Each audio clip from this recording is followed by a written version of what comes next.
Selamat pagi dan salam sejahtera. Bersama saya Marzela Sigai, kita teruskan dengan laporan ini. Seramai 16,000 keluarga di Kapit dan Song yang terjejas akibat pelaksanaan Perintah Kawalan Pergerakan PKP akan menerima bantuan bekalan makanan bermula Khamis ini. Timbalan Ketua Menteri Dato' Amar Awang Tengah Ali Hassan berkata, semua mod pengangkutan akan digunakan bagi mengagihkan bantuan itu termasuk menggunakan helikopter.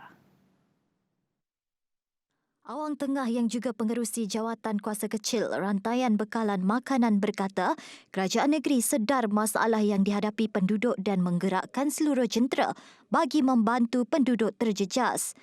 Katanya penghantaran bekalan makanan itu akan diadakan secara berperingkat-peringkat. Sejumlah 1.42 juta ringgit diperuntukkan bagi program bantuan makanan di bahagian Kapit dan Song yang melibatkan 4 kawasan Dewan Undangan Negeri iaitu Pelagus, Katibas, Bukit Goram dan sebahagian Dun Belaga.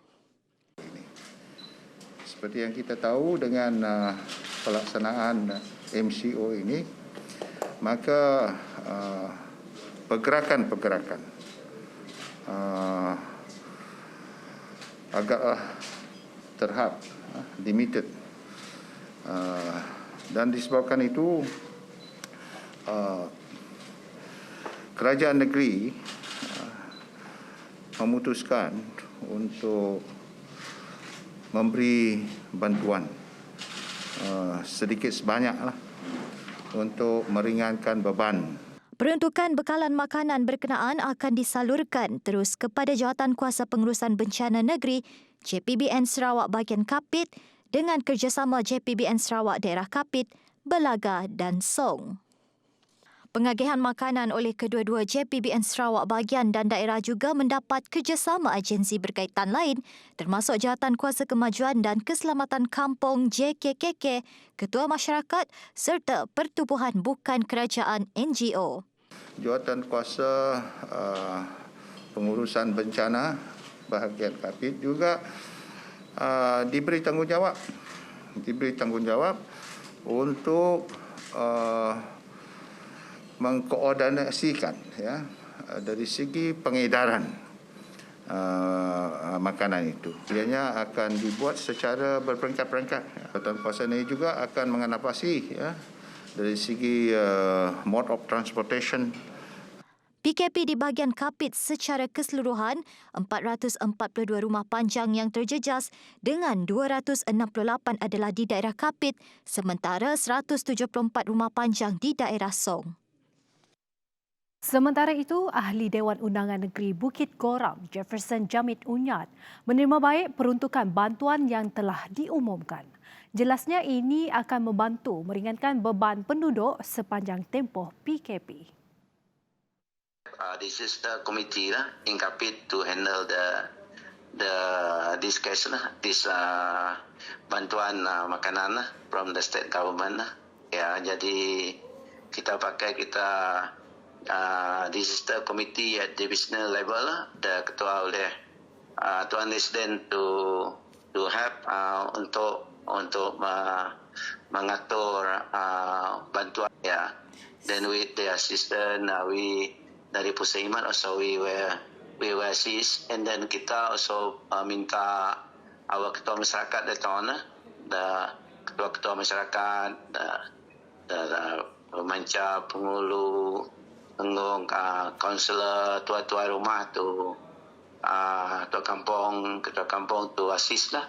Dalam pada itu, menurut Ahli Dewan Undangan Negeri Pelagus Wilson Nyabong Ijang, bantuan tersebut tidak hanya tertumpu kepada penduduk di rumah panjang, malah kaki tangan kerajaan yang terjejas turut mendapat bantuan sama. Dengan itu kita bagi rata itu yang cukup baik dari pandangan saya saya ada tanya kepada Dato' Amar selain daripada orang ketua isi rumah juga kita bagi kepada kerajaan di Kapit, bukan orang rumah panjang saja lah. So semua kita bagi, itu yang cukup baik. kita akan berusaha bekerjasama dengan Jurukuasa Bencana bahagian yang mengendalikan pembagian bantuan itu dari kita punya pusat khidmat yang hormat di bahagian daerah Kapit dan daerah Song. Sekitar 80 acara perniagaan akan berlangsung di Sarawak sepanjang tahun 2021 sehingga 2026. Ini jelas membuktikan Sarawak masih menjadi destinasi pilihan untuk perancangan acara perniagaan berlangsung. Menteri Pelancongan Kesenian dan Kebudayaan Dato' Abdul Karim Rahman Hamzah berkata, acara-acara tersebut akan membawa anggaran jumlah impak ekonomi sebanyak RM293.27 juta dan jangkaan perbelanjaan wakil delegasi sebanyak RM159.38 juta. Daripada jumlah tersebut, jelas beliau RM17.59 juta dijangka menghasilkan sekurang-kurangnya 23,276 peluang pekerjaan untuk rakyat Sarawak untuk persidangan akan datang. While we live in a time where uncertainties reign, our business and travel outlook, these figures prove that Sarawak is still a destination of choice for business, event planners. What we must do now is to progress with the demand of the industry. Without a doubt, hosting meetings and events in a world affected by COVID-19 requires us to make major changes and adjustments. Tambah Karim, beliau melihat semakin banyak acara diadakan secara maya pada tahun lalu. Namun beliau berpendapat bahawa acara secara digital amat penting untuk industri perniagaan Sarawak bertambah maju di masa akan datang. Ini kerana jelasnya perancang acara perniagaan perlu menanam keyakinan di antara para delegasi dengan maklumat dan komunikasi yang telus dan jelas. For business events planners, strengthen your collaboration with Business Events Sarawak. With an internationally recognized marketing campaign known as Tribe Legacy Sarawak, the Bureau is welcoming industry players to further generate ideas and discussions on what can be done to mitigate and craft a worthwhile experience for creating new best practices and guidelines to serve as the norm in events planning, and we must welcome it. Kedudukan kewangan kerajaan kekal kukuh dan telah dimanfaatkan dengan baik bagi menangani kejutan COVID-19. Menteri Kewangan Tengku Datuk Seri Zafrul Abdul Aziz berkata, laporan Fitch Rating turut bersetuju sasaran defisit Malaysia iaitu 6.0% pada 2020 dan 5.4% tahun ini adalah realistik. These are better than IMF's estimation of 10.3% deficit that will be experienced by emerging market economies.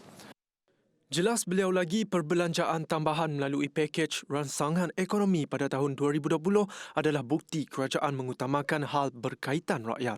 Out of this, the bulk of disbursement include the immediate relief measures such as the cash aid measure like Bantuan Prihatin Nasional, the Grant Khas Prihatin, wage subsidies, and other such measures to protect the rakyat's livelihood and ensure the continuity of businesses. Sehubungan itu, beliau berharap langkah-langkah ini dapat menambahkan sehingga 4 mata peratusan kepada pertumbuhan tahun 2020. Untuk rekod pada tahun 2020, keluaran dalam negara kasar KDNK dijangka mengucup antara 3.5% dan 5.5%. Perintah Kawalan Pergerakan PKP 2.0 yang dijadualkan berakhir 4 Februari ini dilanjutkan lagi sehingga 18 Februari depan. Perintah berkenaan akan dilaksanakan di seluruh negara kecuali Sarawak. Menteri Kanan Keselamatan Datuk Seri Ismail Sabri Yaakob berkata, keputusan itu diambil atas penilaian risiko dan nasihat daripada Kementerian Kesihatan Malaysia KKM yang menyaksikan tren peningkatan kes di semua negeri. Perkara itu diputuskan pada mesyuarat khas Majlis Keselamatan Negara mengenai Perintah Kawalan Pergerakan PKP pada Selasa. Selain daripada itu, penularan jangkitan sporadik dalam komuniti juga tinggi yang melibatkan warga negara dan bukan warga negara. Sehubungan dengan itu, di atas penilaian risiko dan nasihat KKM, sidang khas hari ini bersetuju untuk melanjutkan PKP 2.0 di seluruh negara bermula daripada 5 hingga 18 Februari 2021 kecuali di negeri Sarawak yang kekal di bawah PKPB, kecuali kawasan-kawasan di Sarawak yang telah diisytiharkan sebagai PKPD.